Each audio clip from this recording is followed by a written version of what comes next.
first set of notes I've ever really done like this. So hopefully this will help you out. What you should do is I'm gonna put in some type of way for you to type this in, maybe your wraps, and put them all on one thing and count them as some sort of grade.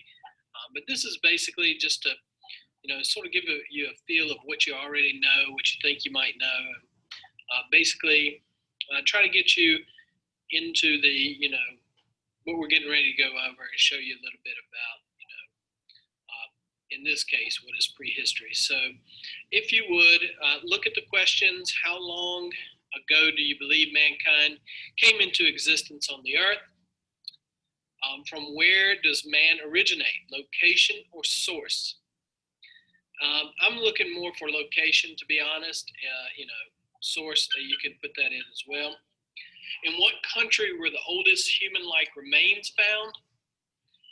How did early man, prehistoric man, make a living or survive?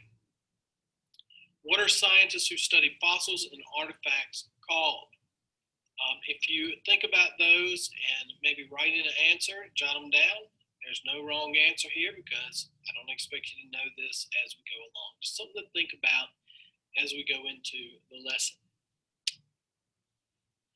All right, prehistory. So when we look at prehistory, how can history exist before history? Well, what does it really mean? What does prehistory mean? It basically means the time period before people could write down historical facts. And if you really think about it, prehistory is the time before writing existed. Today, how do we keep up with history? We write it down. It's in a lot of different things that you can find. But back then, of course, before writing was developed, prehistory is that time period before writing. Think about the dinosaurs. The dinosaurs couldn't write down records. And so they existed before, the dawn of writing, and that is called prehistory. They're prehistoric creatures. Before I go any further, I do want to explain there are two different points of view. What we look at as far as World History 1 goes, we're looking at the theory of evolution. My disclaimer is you don't have to believe in this. It's a theory. And then you have the theory of creation, which is, religious type connotations where God, created the earth and created all the things around it. And there's many different types. Christianity is probably the most popular. And then, Muslims believe in God as well as, people who follow Judaism and things like that as well. So I don't want you to think that this is the end all. If you believe something differently, remember this is just a theory. So when you look at the creationist timeline, a lot of this I just don't even really care that much about, but the earth would be about 6,000 years old, and then the evolutionist, you would have, much more than that, and the earth formed about 4.6 billion years ago. But like I said, we're not going to worry about that timeline, but we do want to understand timelines, and we want to look at terms when we're looking at a timeline and, what does certain things mean? So for years and years and years, everyone knew that BC was before Christ or before the Christian era, meaning, so the day that Jesus was born, okay, is where this time ends. And on a timeline, when you're looking at it, it counts down to what? The birth of Christ. So along comes people who might not like the before Christ symbol, and they come up with a more, I guess, politically correct way to put it, before the Common Era. Both of these end, BC and BCE, both end at the birth of Christ. So that is what BC stands for, before the birth of Christ. For many, many years, my mother included, used to think that AD meant after his death. If that was the case, it would roughly, be around 30 some years of his life that wouldn't be counted as time on a timeline. So what it really means is the day of Jesus's birth is when you have AD, okay, the day of his birth. And what it means is Anno Domini, which is the year of our Lord, or after Christ was born.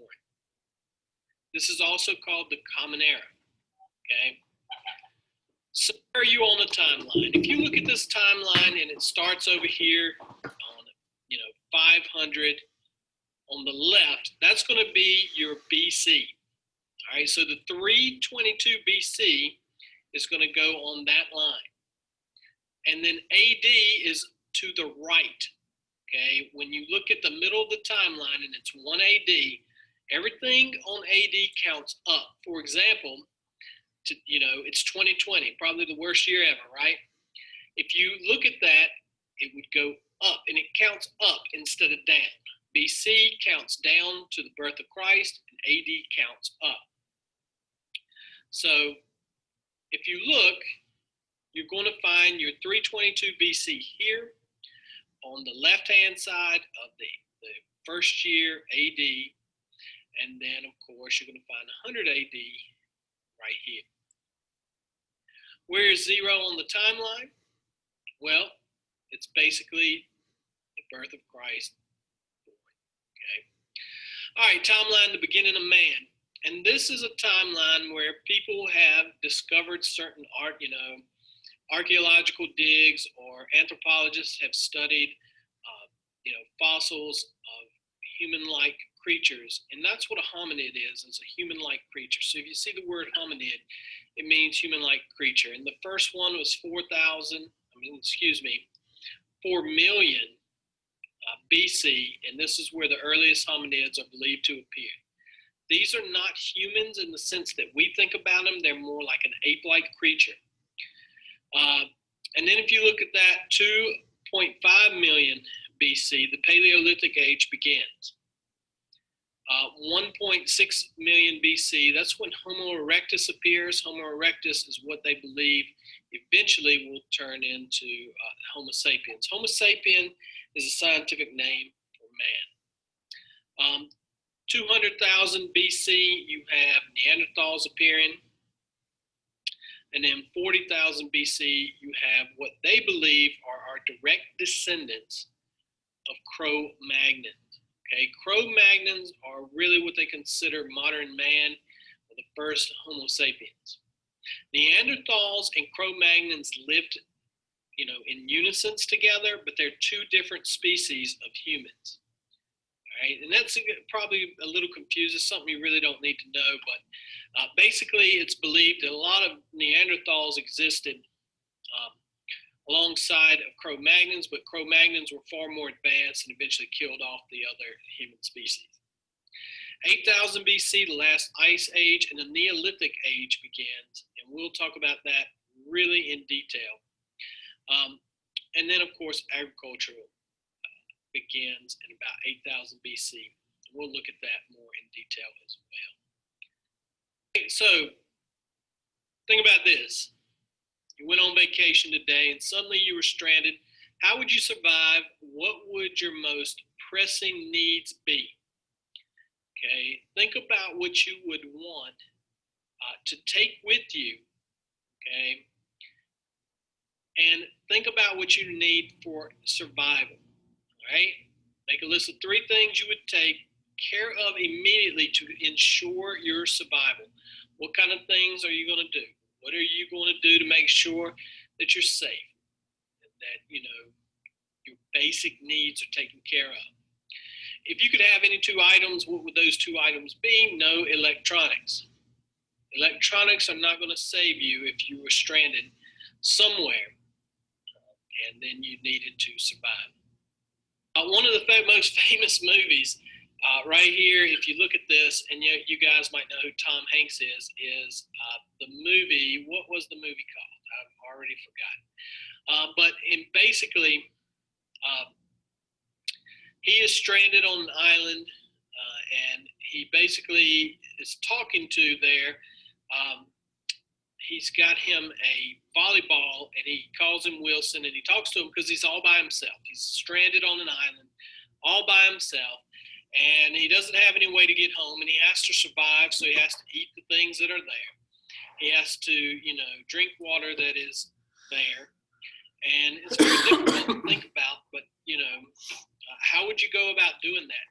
Please note what he looks like as well, very primitive looking, even though he is, the movie takes place in the 90s, I think, and it's called Castaway, I think, and he looks very primitive for a person that lives during this time period.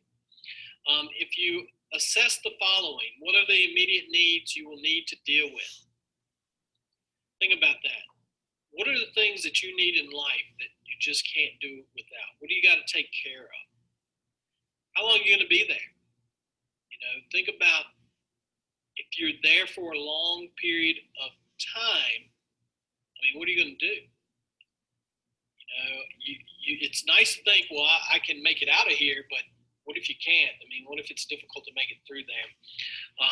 So you have to assess that, and if you use all the resources in that location, are you going to be able to move on? Are you going to be able to, kind of stay there for a long, long period of time? Maybe somebody will find you, maybe they won't. What resources do you have on hand? Being a former military guy, I tell you, resources are important, and you have to be able to, assess your situation and know what you have and what you, can use.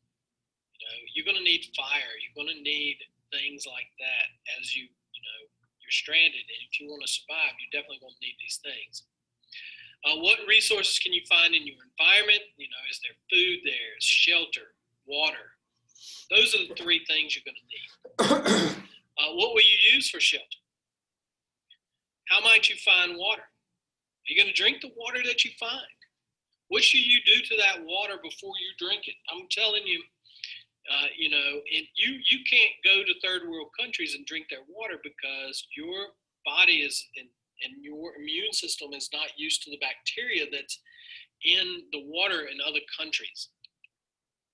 What potential threats might you encounter? Okay, I mean, you're on an island. There's going to be some animals there that can, take you out. Is there going to be some,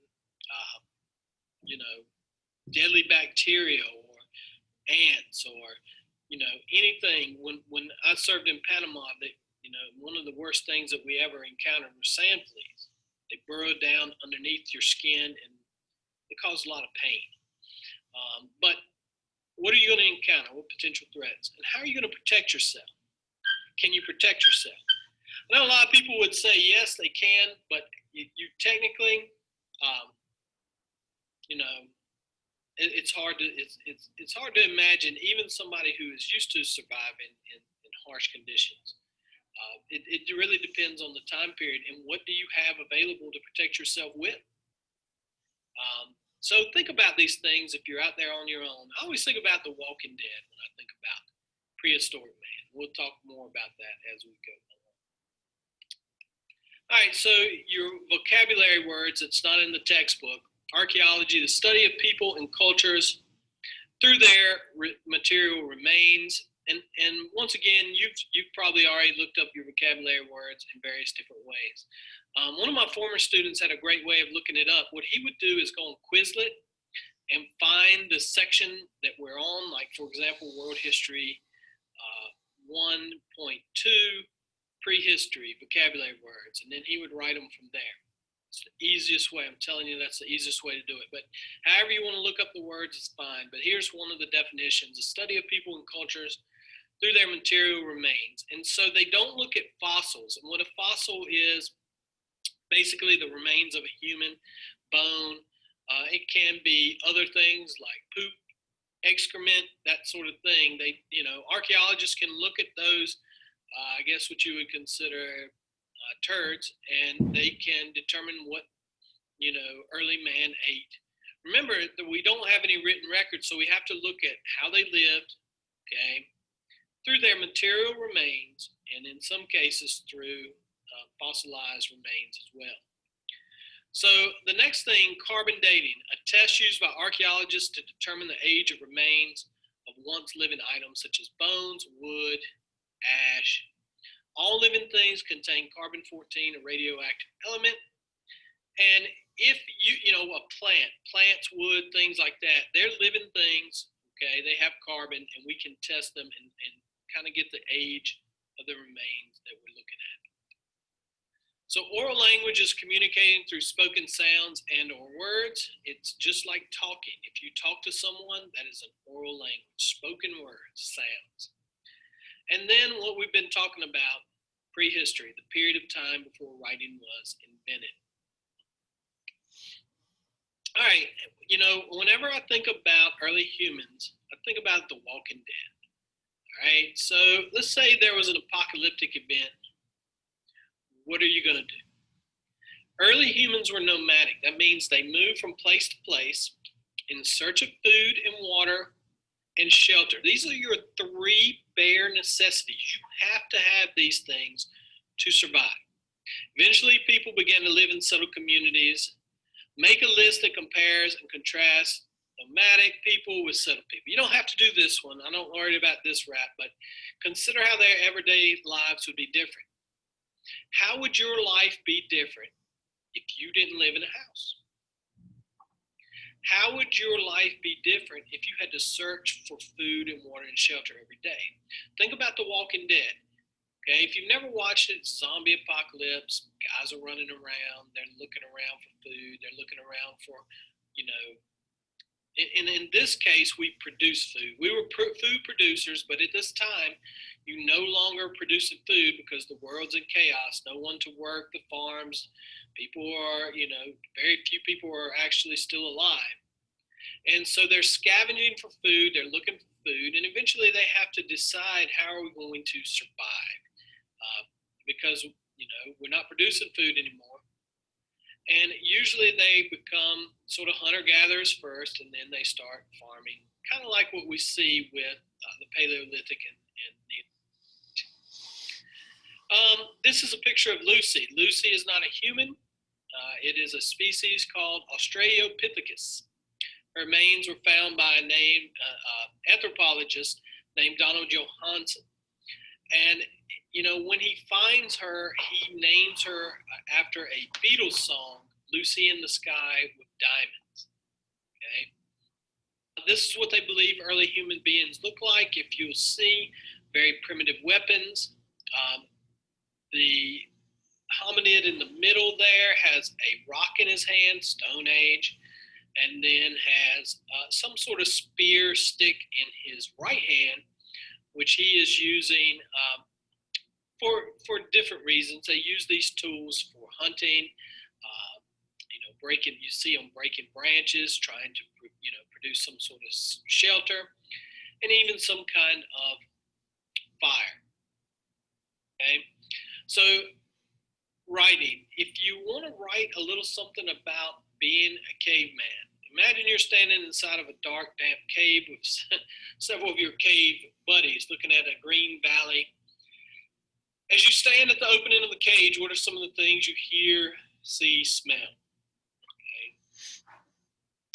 And the reason we want to think about this is we want to put ourselves in the same sort of view as we do the cave people who are, living during this time period. Okay. So the life of early hunter-gatherer societies were shaped by their physical environment. And what that means is simple. They had to rely on their environment to survive. Okay. How did the physical geography influence the life as an early human? If you are hunting and gathering food, you have to go to a place and live in a place, okay, that has plenty of animals, plenty of plants that you can eat, okay, shelter. And if it does not have those things for you, you have to do what? You have to move. That's what a nomad does. A nomad moves in search of food, moves in search of, all sorts of different, wild berries, all sorts of game where they're trying to kill an animal to survive, eat that animal as they move along. Okay? So one of the more interesting things, and one of your questions in the earlier rap said, where did humans emerge and when did they emerge? It is believed, and scientific theory believes, that Homo sapiens, humans, emerged in East Africa between 100,000 and 400,000 years ago. Homo sapiens migrated from Africa, and if you look at the map, if you look at the very beginning of the map, it starts in Africa, and then it goes to what we call Eurasia. Europe and Asia as a continent together is what we consider Eurasia. So they go to Europe, Asia, Australia, and then eventually across land bridges to the Americas. Okay? And the reason that they believe they were able to cross from Asia over into North America is because of land bridges that existed during the Ice Age. Why move? Okay, why move?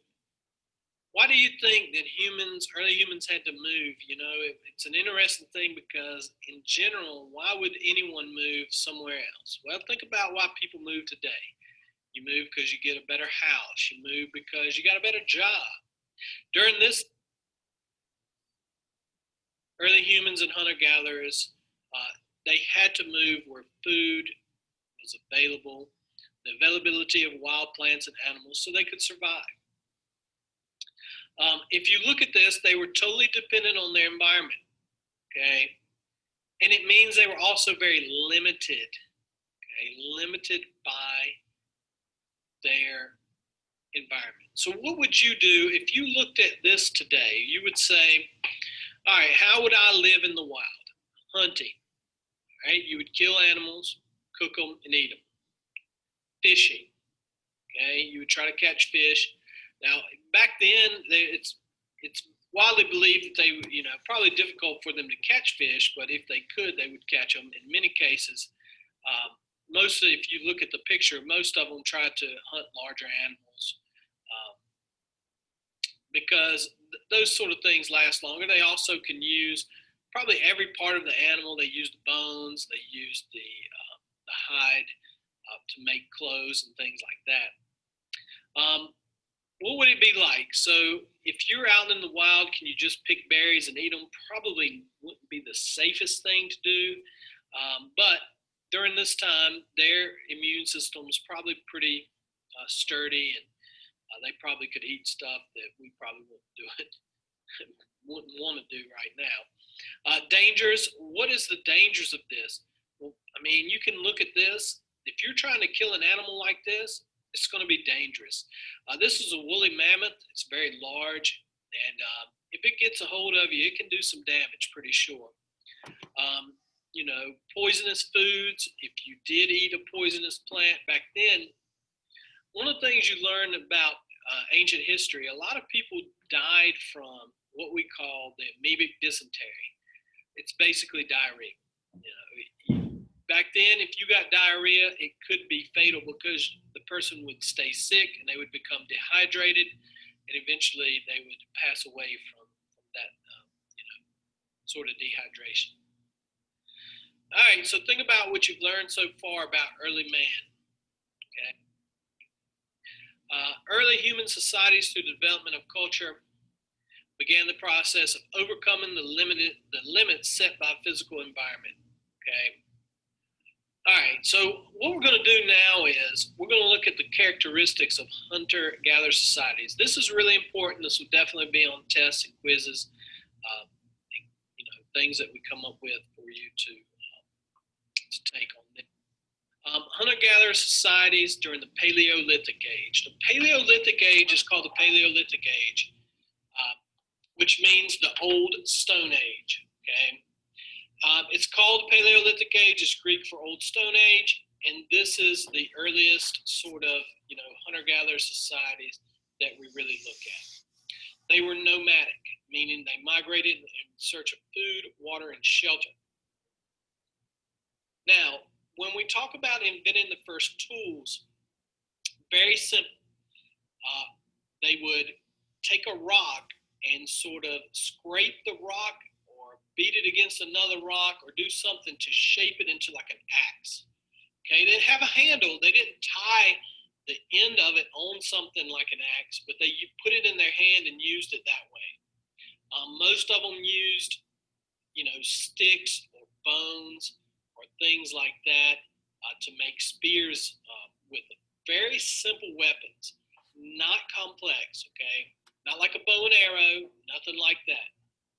One thing that people get confused on is Paleolithic era man learned how to make and use fire. So Paleolithic man made fire. Okay, he learned how to harness that. If you ever watch Survivor or anything, one of the hardest things for people who don't have to make fire because there's matches and lighters and things is to watch them rub those two sticks together and get it hot enough to ignite that kindling, and then they blow on it, and eventually they can create fire. It's very difficult. It's not easy at all to do this. Good, man. These Paleolithic nomadic humans lived in clans. They were small groups of people considered like your family. It would be like your mom, your dad, your brothers and sisters, your aunt and uncles, maybe a grandparent if that grandparent was still alive. They developed an oral or spoken language, meaning they could communicate with each other. Did they talk in sentences? No. Probably more like grunts, but it was still a language. You could grunt to another person to try to tell them what to do. Especially this was effective when you tried to hunt a large animal and you needed to use teamwork. Like Call of Duty, if you're playing Warzone, you gotta be able to communicate with each other and say, this is how we're gonna do this. We, stick together or not stick together, however you do it. So they had oral language and no written language. It's very interesting. They also created cave art, and we don't know really why they created cave art. Probably because, could have been for a lot of reasons, religious reasons, could have been target practice, all sorts of things. But you have to think, animals were probably very important to them, and so that could be the reason that they have that on there. And here you see some Paleolithic cave art, and this will bring us to one of our big assignments that we have. And you look at that, it's very nice. It's really withstood the test of time because it's in an area that you don't have sunlight and things like that to fade the colors. They probably use rocks with minerals and things like that. There you see some cave art in Tina. All right, so here's another wrap. You can answer these questions. All early humans moved from place to place to find food, water, and shelter. What word describes the lifestyle? This lifestyle. All early humans were blank because they relied on those skills to survive. How did fire help people in the old Stone Age? All early humans lived in small groups. What is another word we can use for a small group? Make a list of 2 or 3 tools or weapons early humans would have used in the old Stone Age. What is another term for the old Stone Age? All right, now we're looking at the beginning of settled agriculture, including the permanent settlements, a major step in the advancement of civilization. Agriculture is probably the one thing, the biggest thing in ancient history that happened that helped promote the rise of settled community and eventually led to civilization. Civilization, as you know it, is what we live in today. We have a world that has governments, people working together to reach a certain goal. Not just hunting and gathering, you do way more than people back then would have ever done. But this is the beginning of that because agriculture is going to make it so we don't have to hunt and gather our food, and we can hang out, have a surplus of food, and eventually, think about things and do things in a different way. Societies in the Neolithic era, the New Stone Age, development of agriculture, they domesticated plants and animals. So probably a woman, because they were the gatherers, took a handful of seeds and threw them out, and then maybe 3 or 4 months later, she comes back and she notices that something's growing there. So they learned that they could cultivate plants by using seeds and grow those plants over and over during, certain growing seasons, of course. And basically, domesticated plants is farming. So agriculture is farming. If you ride by big field of corn, that is agriculture, growing domesticated plants. Corn stalk is a domesticated plant. They also domesticated animals. Instead of having to hunt animals, they would go out and they would domesticate the animal by catching it and putting it in a cage or putting it in a fence or something like that. Okay, that way you get a male and a female animal. They can produce more animals. When those animals get old, you can kill them, eat them for food, and you have some other animals still over in the fence. You can also use cows, cattle, things like that for milk and other things, goats, goat milk, and things like that. Domestication of animal is really big. The first domesticated animal is probably a dog. Okay? They made pottery. This is an advanced, sort of society. They made pottery to hold and store grain from growing their food. They used advanced tools and weapons. Okay, and during this time, I believe probably somebody developed a plow. Unfortunately for women who probably came up with agriculture, women probably didn't get to be the farmers because they couldn't really handle the plow during that time period. But developed weaving skills so they could make better clothes, keep themselves warmer during the cold times. And they didn't have to move. They didn't have to chase after food constantly. So you could, hang out at your house. It doesn't mean they didn't hunt. I mean, they still hunted. But at the same time, you didn't have to. You could grow your food, save it, store it, and then eventually next season do it all over again. So you didn't have to move in search of food. You could stay in one place. All right, so there you see, this is pottery that was created during the Neolithic. All right, so we got one thing, and we're really not going to be able to summarize all this in this thing, because we're not here together. But I do want you to think about what we've been over. I want you to try to understand the Paleolithic and the Neolithic era. All right, so what I want you to do is, and what you can do with this activity, this mini project, it can count as a quiz grade. And it's really easy because you're going to have an example here of how to do this. When you draw this and you color it, you can take a picture of it and email it to me. You can send it to me through Canvas or however you want to do this. But divide your paper into two halves. On one half, draw a scene that shows a typical day in the life of an old Stone Age, Paleolithic era human. And that was that little blurb that you had over there. The things they would do, you want to draw on one half. Okay, you want to make sure you label it Old Stone Age, Paleolithic era, so I know which one you got there. The other half, draw a scene that shows a typical day in the life of a New Stone Age, Neolithic era human. And you don't have to be the best artist. I am not the best artist, but I do, I can draw stick figures and things like that. And if I do have some great examples. I wish I would have put on here and scanned in that I got last year. But it doesn't have to be a great artist. And, I'm going to give you a good example that you can go by here. And you can look at and really see, the differences between the New Stone Age and the Old Stone Age. So this is the example. It's really good. This is really good artwork right here. Old Stone Age, you see the feet. That means they're doing what? They're walking around. They're nomadic. They're moving in search of food. Right? They lived in clans. Look at that small group of people right there. they're hunting and gathering. So the guy's throwing a spear at this animal. All right. They've got fire. They know how to create fire. And I like the hand because the hand symbolizes some of the cave art that we looked at. Look at the New Stone Age. New Stone Age is basically the two spears appear, but pottery. You've got pottery. You've got domesticated animals. They got some kind of chicken there. The dog is probably the first domesticated animal. That's why they have that. A pig. Okay.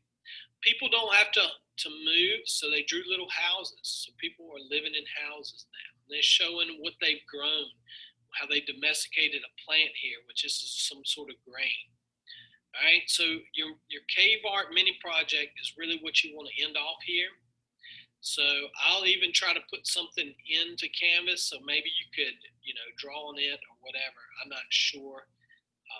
I'm just learning how to do it myself. So if you could do that, it would be great. If you have any questions, just contact me. When we have a Zoom meeting, that's a good time for you guys to ask questions. So work on the cave art mini project, and this ends the first part of the prehistoric age, and we'll see you tomorrow for the second part.